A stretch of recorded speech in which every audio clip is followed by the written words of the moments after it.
பெண்கள் பாதுகாப்பே இல்லைங்கிறது 2 நாளாக சந்தி சிரிக்குதே. பெண்கள் 11 மணிக்கு மேலே போகக்கூடாதா? சென்னை போன்ற பெருநகரங்கள், கோவை போன்ற பெருநகரங்களில் இன்னைக்கு தளபதி எது செய்தாலும் அதுதான் செய்தி. தளபதியை பேசாமல் தமிழகத்தில் இல்லை. அவருக்கு மீச வளர்ந்த அளவுக்கு அறிவு வளரலை. அவர்களுடைய பாட்சா இங்கே பலிக்காது. ஏன் அப்படின்னா இங்கே வர்ச்சுவல் வாரியார்ஸ் இருக்காங்க. அவங்களுடைய பொய்களை எல்லாம் தளபதி எப்போதுமே ஊக்கப்படுத்துவதில் சிறந்தவர். அதனால தான் என் பேச்சில் கூட சொன்னேன், அவர் அண்ணனாகவும் இருப்பார், அன்னைக்கு அன்னையாகவும் இருப்பார். எங்கள் பேச்சை வெகுவாக பாராட்டினார், உணர்ச்சி பூர்வமாக இருந்ததாக சொன்னார். உணர்வுகளுக்கு மதிப்பளிக்கிற தலைவர், உணவுக்கும் மதிப்பளிக்கிற தலைவர். அதனால் குறித்த நேரத்தில் குறித்த அளவில் அந்த நிகழ்வை முடிச்சுக்கிட்டோம். ரொம்ப மகிழ்ச்சியாக உணர்றாரு, நாங்களும் மகிழ்ச்சியாக உணர்கிறோம்.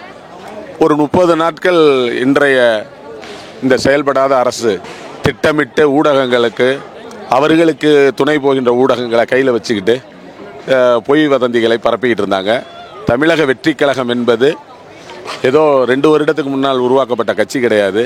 இன்றைக்கு அது வெற்றி கழகமாக இந்த 2.5 ஆண்டுகளாக பயணம் பண்ணினாலும் ஒரு 28 ஆண்டு காலத்தை ரொம்ப நாங்கள் திட்டமிட்டு முறையான கட்டமைப்பை உருவாக்கி மக்கள் சேவையே மகேஷ் நினச்சி இதுவரையிலும் எதிர்பார்ப்புகளின்றி செஞ்சுருக்கிறோம். அதே மக்களுக்கு அதிகாரப்பூர்வமான அதிகாரத்திலிருந்து பண்ணக்கூடிய சேவைக்காகத்தான் இந்த தேர்தல் களத்தை சந்திக்கிறோம்.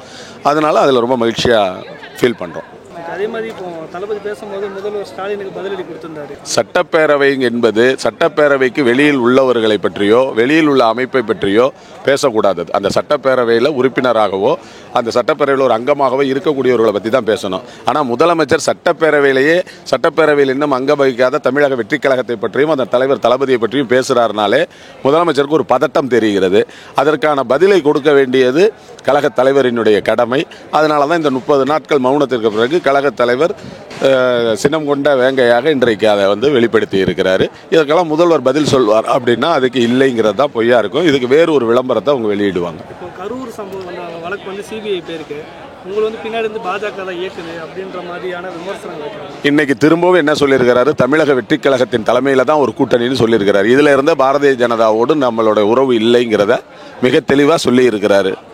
தொடர்ந்து அவங்க பேசுறது அதான் திட்டமிட்ட பொய் செய்திகளை பரப்புவதில் திமுக மிக திறமையானவர்கள். அவர்களுடைய பாட்சா இங்கே பலிக்காது. ஏன் அப்படின்னா இங்கே வர்ச்சுவல் வாரியார்ஸ் இருக்காங்க. அவங்களுடைய பொய்களை எல்லாம் தவிடுபடியாக்குவாங்க. யாதவ் அவர்கள் பேசும்போது உதயநிதி அவர்கள் ஒரு நெப்போ கிட்டுன்னு சொல்லுவாங்க. உண்மையை சொல்றாரு. எல்லோரை விடவும் அவரோடு பழகக்கூடிய வாய்ப்பு நிரம்ப பெற்றவர் யாதவ். அதனால அவருடைய சுய குணத்தை அதில் வெளிப்படுத்தி இருக்கிறார். நெப்போ கிட்டு தானே அவர். ஆமாம், அதில் என்ன சந்தேகம்?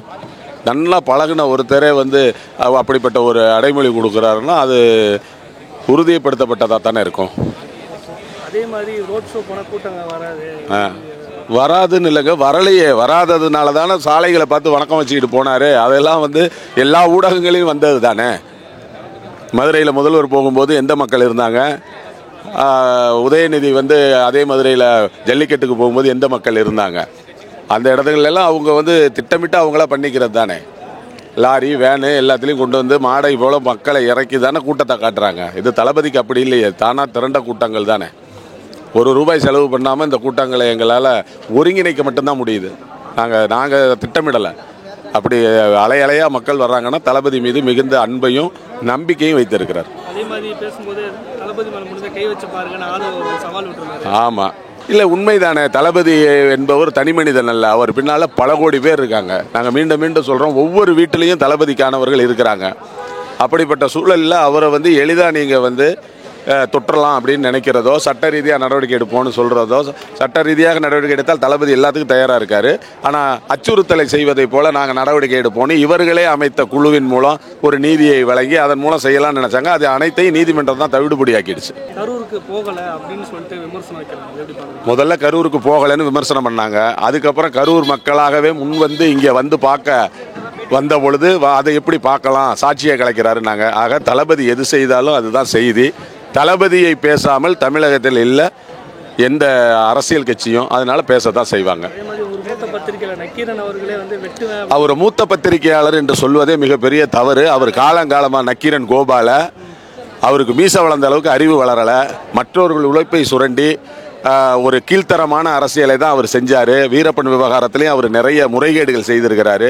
என்னை பொறுத்த வரைக்கும் நக்கீரன் கோபால் மேலே ஒரு விசாரணை கமிஷன் வச்சு இதுவரையில் தமிழக அரசுகிட்ட இருந்து அவர் எவ்வளவு லஞ்ச பணம் பெற்றிருக்கிறாரு, வீரப்பன் விவகாரத்தை கையில் எடுத்து எத்தனை பேரை மிரட்டி எவ்வளோ பணம் சம்பாதிச்சிருக்காருங்கிறதையெல்லாம் விரிவாக ஒரு இது பண்ணணும்னு விசாரணையை அமைக்கணும்னு நாங்கள் சொல்கிறோம். பெண்கள் பாதுகாப்பு எப்படி திமுக ஆட்சியில்? பெண்கள் பாதுகாப்பே இல்லைங்கிறது 2 நாளாக சந்தி சிரிக்குதே. கோயம்புத்தூரில் ஒரு இளம் பெண் வந்து 3 பேரால் கூட்டுப்படையில் செய்ய முடியுது. 3 ரவுடிகள் ரொம்ப சுதந்திரமாக வெளியில் வர்றாங்க போகிறாங்க. ஆனால் ஒரு பெண்ணு அவங்களுக்கு விருப்பப்பட்ட ஒரு நண்பரோட ஆண் நண்பரோட வெளியில் போக முடியலன்னா இந்த சமூகம் எவ்வளவு பெண்களுக்கு எதிராக கட்டமைக்கப்பட்டிருக்குது, அதை இந்த அரசு எப்படி தடுக்க முடியாமல் இருக்குங்கிறத காட்டுது. அவங்க 11 மணிக்கு மேலே நீங்கள் போகிறீங்கன்னு திமுக பெண்கள் 11 மணிக்கு மேலே போகக்கூடாதா? சென்னை போன்ற பெருநகரங்கள், கோவை போன்ற பெருநகரங்களில் இன்றைக்கி வந்து ஐடி நிறுவனங்கள் வந்துருச்சு. ஐடி நிறுவனங்களை பொறுத்தவரையும் அந்த பணிகள் எல்லாம் ஆண் பெண் சமபாலராக இருக்கக்கூடிய இது. பணி நிமித்தம் போகும்பொழுது ஒரு பெண் 11 மணிக்கு மேலே வரக்கூடாதுன்னா அப்போ காந்தியை இவர்கள் பழிக்கிறாங்களா? அப்போ சுதந்திரம் கிடைக்கலன்னு நினைக்கிறாங்களா? என்ன சொல்ல வர்றாங்க? காந்தியே ஒரு 12 மணிக்கு முழுக்க நகைகளை அணிந்து கொண்டு ஒரு பெண் என்னைக்கு தனியாக வர்றாங்களோ அன்றைக்கி தான் சுதந்திரம் கிடைக்குதுனாங்க. ஆனால் இவங்க பெண் உரிமையை கொடுத்துட்டோம், பெண்களுக்கு தான் இங்கே சுதந்திரம், பெண்களுக்கு தான் உரிமைன்னு சொல்கிறாங்க. அப்படிப்பட்ட இந்த திமுக ஆட்சியில், சமூக நீதி ஆட்சியில், பெண்கள் உரிமைக்காக 1000 கொடுக்குறோம், பஸ்ஸை விட்றோன்னு சொல்கிற இந்த ஆட்சியில் பெண்கள் தனியாக வர முடியாதில்ல, தான் துணையோட கூட வர முடியாதுன்னா கணவன் மனைவியே போக முடியாது. வந்து அந்த கயவர்களுக்கு கணவன் மனைவியா, அவங்க நண்பர்களா, சகோதரர்களா என்னன்றது தெரியாதே. அங்கே நடக்கப்பட்டிருக்கிறது ஆட்சிக்கான தேவைக்காக ரவுடிகள் அவங்க சுதந்திரமாக சுற்றிட்டு இருக்காங்க. அந்த காவல்துறை என்ன பண்ணுது? செயலிழந்து போச்சு. அதே மாதிரி தற்கூரிய அரசியல் நீங்கள் பண்ணுறீங்க, உங்களுக்கு அரசு புரிதல் இல்லை அப்படின்னு பேசுகிறாங்க. தற்கூரிய அரசியல் செய்கிறது யாருன்னு மக்களுக்கு தெரிஞ்சதுனால தான் திமுகவுக்கு இந்த முறை பின்னடைவை தரப்போகிறாங்க. அஜித் அவர்கள் நாங்கள் எப்பயுமே மதிக்கக்கூடிய சமகால போட்டியாளராக சினிமாவில் வலம் வந்தார். அவர் எப்போதுமே எதுக்குமே உடனடியாக கருத்து சொல்லாதவர். கருத்து சுதந்திரம் கழுத்து நெரிக்கப்படுகிறது என்கிற உண்மையை உணர்ந்து உண்மையான கருத்தை பேசியிருக்காரு. தளபதிக்கு ஆதரவான நிலையில் அவர் பேசலை. அவருக்கு உண்மையான கருத்தை ஒரு நிகழ்வை எப்படி நாம் அணுகணும் அது இங்கே யாருக்குமே தெரியலங்கிற ஒரு ஆதங்கத்தின் வெளிப்பாடு தான். அதுவும் ஒரு சமூக புரட்சி தான்.